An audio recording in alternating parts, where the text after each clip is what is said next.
Council met this evening, and they're revisiting legislation that was approved in December. News Channel 2's Caitlin Erla has more on all of this concerning tow truck operators, and you talked with a tow truck operator tonight. Yeah, John, that legislation tightened regulations for tow truck companies and the rates that they can charge. One tow truck company owner in the city's rotation attended the meeting to discuss what changes should be made.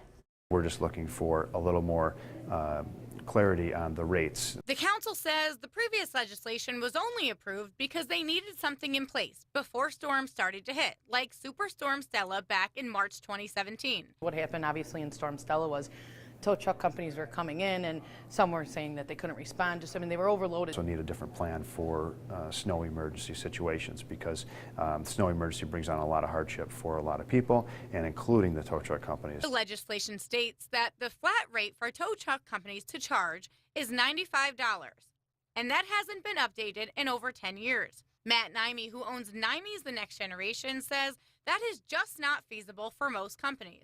The cost of these trucks have gone through the roof. The cost of having employees drive these trucks and to insure them has gone through the roof. So the next step for the city is to compare rates in other areas the size of Utica. So what we're going to do is we're going to look at other municipalities our size and kind of go from there and figure out what's a reasonable price for the tow truck companies to be charging their customers. And while the rates still need to be discussed, both sides agree that there does need to be regulations. There have been instances in the past where tow truck companies have charged our constituency in excess of $300–400 just to tow their vehicle. Rates need a little bit of an increase, but we also want to protect the citizens from anybody that is price gouging.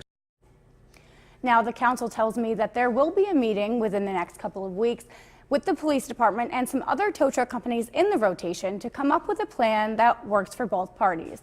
Don? Caitlin Erla live for us tonight. Now